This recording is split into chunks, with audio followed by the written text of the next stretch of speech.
Escola dominical, feita pra mim, pra você. Espaço pra crescer e a Bíblia conhecer, sempre junto com você. Escola dominical, feita pra mim, pra você. Espaço pra crescer e a Bíblia conhecer, sempre junto com você. Graça e paz a todos que nos acompanham aqui no canal Palavra Viva e Fiel. Passaremos ao estudo da lição de adultos, Casa Publicadora das Assembleias de Deus, CPAD, neste trimestre com o tema O Corpo de Cristo, Origem, Natureza e Vocação da Igreja no Mundo. Lição número 8 tem como assunto a disciplina na igreja. O texto áureo encontramos em Hebreus capítulo 12, versículo 5. E já vos esqueceste da exortação que argumenta convosco como filhos. Filho meu, não desprezes a correção do Senhor, não desmaies quando por ele fores repreendido. A verdade prática nos diz que a disciplina cristã é uma doutrina bíblica necessária, pois permite ao crente refletir o caráter de Cristo. A leitura bíblica em classe está no livro de Hebreus, na carta de Hebreus, capítulo 12, versículos 5 a 13. Antes de passarmos ao estudo da lição, lembre-se de dar o seu like, a sua curtida neste vídeo. Se você ainda não é inscrito no canal, se inscreva.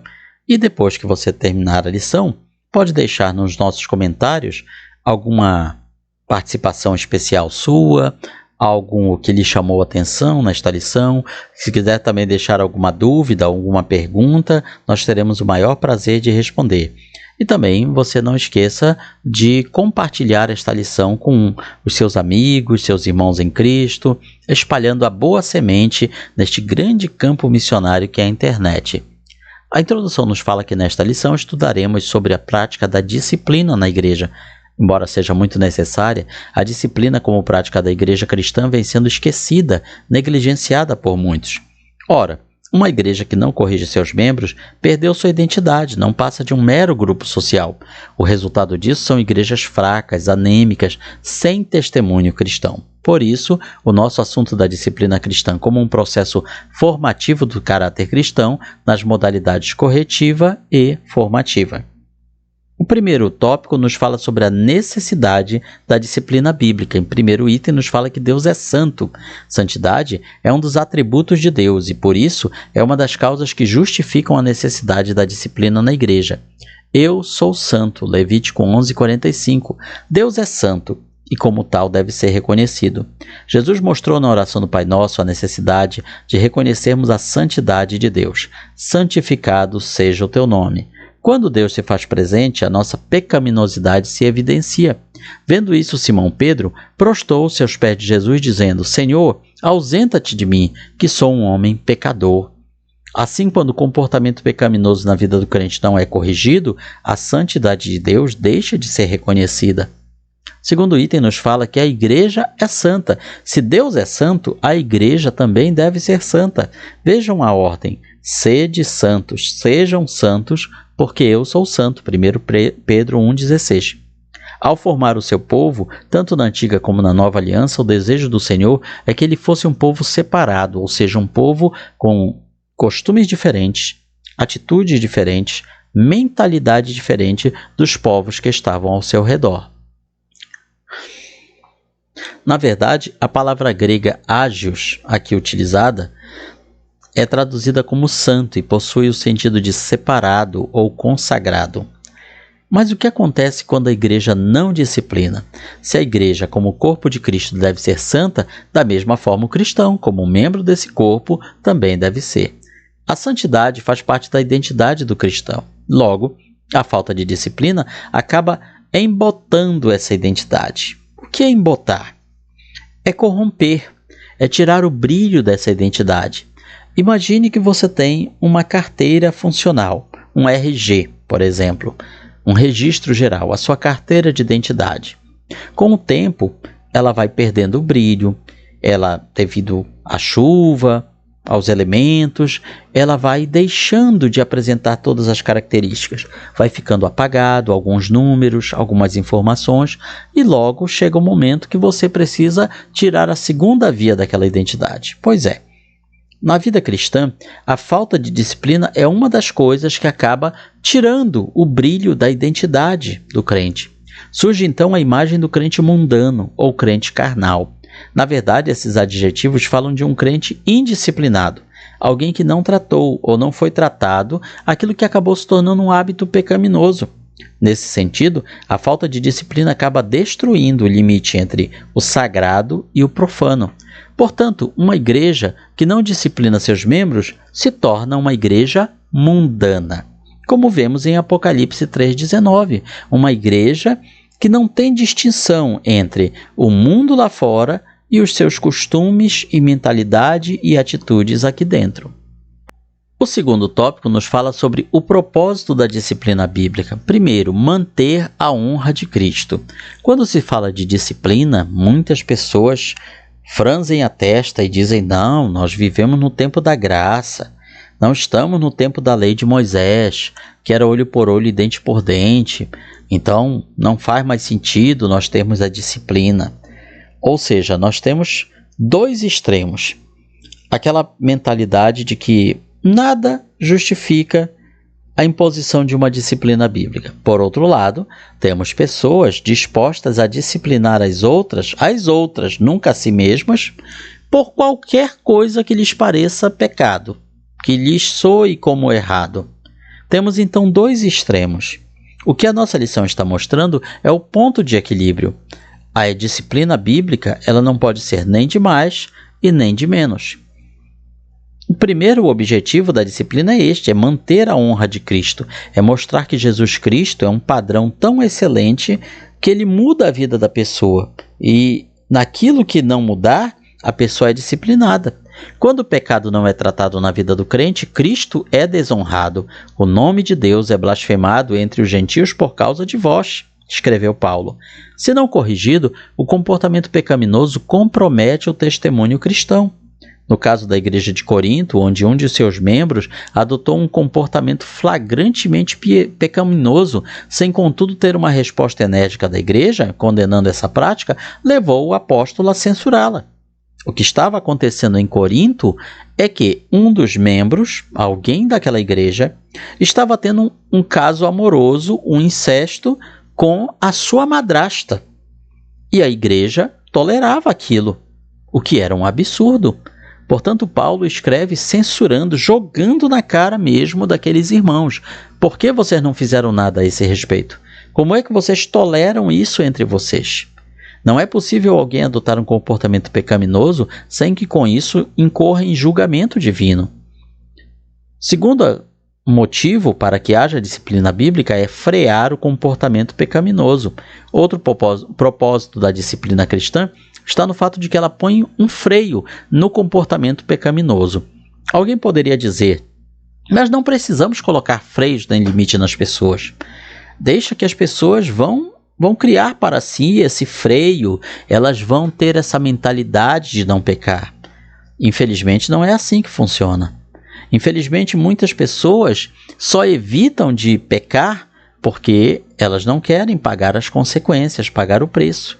Por isso, se não houver um freio, se não houver um castigo previsto em alguma regra, escrita ou não escrita, para o pecado, as pessoas irão fazer aquilo que está errado. Porque qual o motivo delas não fazerem algo errado? Se elas fizerem algo errado, não acontecerá nada, elas pensam. A sensação de impunidade é uma das piores que se pode criar, seja na igreja, seja na sociedade. Isso porque o pecado é algo extraordinariamente contagioso, tem poder de se alastrar com grande facilidade. Não sabeis que um pouco de fermento faz levedar toda a massa? Também é necessária a disciplina bíblica para não tolerar a prática do pecado. Em 1 Coríntios 5, o apóstolo Paulo censura os coríntios porque não estavam adotando medida alguma contra a prática do pecado por parte de um dos seus membros. A consequência disso é que esse pecado acabaria enfraquecendo a igreja, pois uma igreja que não pratica a disciplina bíblica fatalmente fracassará. Nesse sentido, não se pode tolerar a prática do pecado ou o comportamento pecaminoso, nem na igreja, nem fora dela. Veja a repreensão de Jesus a uma das 7 igrejas da Ásia em Apocalipse 2:20. Mas tenho contra ti o tolerares que Jezabel, mulher que se diz profetiza, ensine e engane meus servos, para que se prostituam e comam dos sacrifícios da idolatria. Claro que aqui Jesus não estava se referindo àquela Jezabel, esposa do rei Acabe. Aqui ele está usando o nome Jezabel para uma pessoa, uma mulher daquela igreja, que se dizia profetiza e, através das suas falsas profecias, ensinava as pessoas a participarem dos sacrifícios da idolatria. No terceiro tópico, nós vemos as formas de disciplina bíblica. Primeiro, a disciplina como modo de correção. As Escrituras mostram a necessidade de sermos corrigidos. A correção contribui para o crescimento e formação do caráter cristão. Hebreus 12:7 nos fala: porque que filho há a quem o pai não corrija? Todos os crentes, de alguma forma, tiveram a necessidade de ser corrigidos em algum momento. Se alguém não é corrigido quando erra, então, segundo a Bíblia, trata-se de um bastardo e não de filho. Pedro, por exemplo, teve que ser corrigido por Paulo, quando adotou uma atitude visivelmente errada em relação aos gentios, aos crentes que não eram judeus. Quando o crente comete alguma falta e não é corrigido, a tendência é que ele se acostume, é que isso acabe se tornando um comportamento, um hábito. O comportamento errado, assim, ele é reforçado. Dessa forma, o alvo da disciplina é levar aquele que pecou ou que vive na prática do pecado à restauração e reconciliação. Vamos ao segundo item, a disciplina como forma de restauração. A palavra grega kartatsu, traduzida aqui como encaminhai, o tal, significa, na verdade, restaurar essa pessoa. Portanto, a disciplina não é simplesmente excluir a pessoa dos quadros da igreja porque aquela pessoa está dando problemas. Não, a disciplina é parte da restauração. Usando uma palavra bem atual, é a ressocialização. É levar aquela pessoa a se ressocializar na igreja.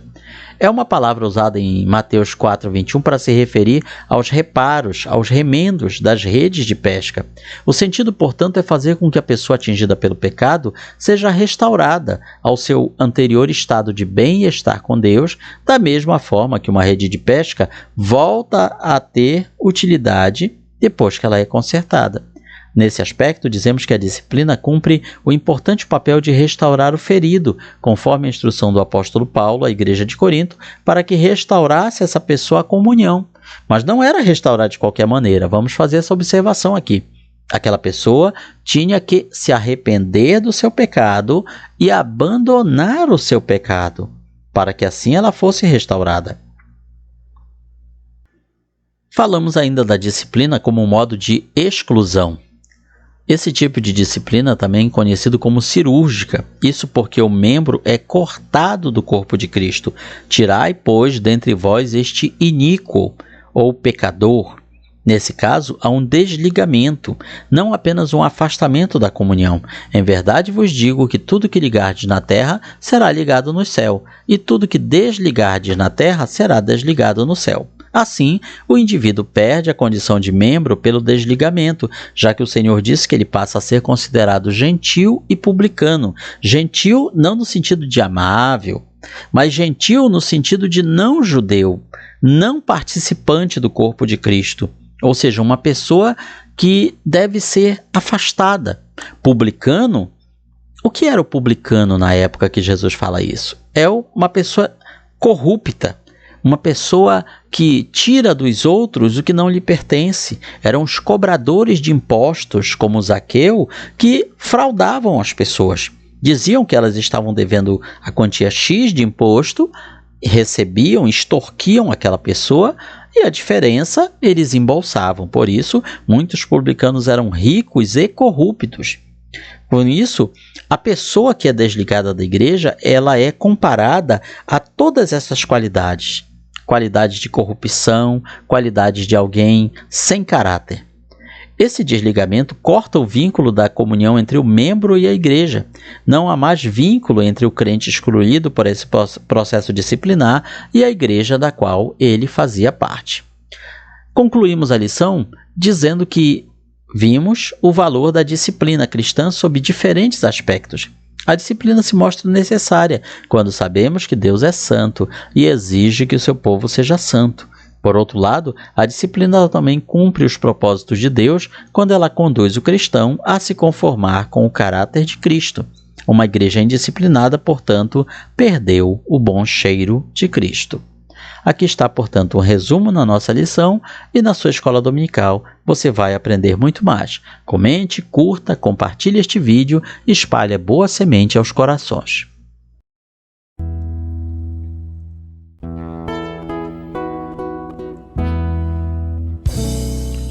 Findou-se o tempo de estudo da escola dominical. Boa lição aprendemos do nosso Pai Celestial.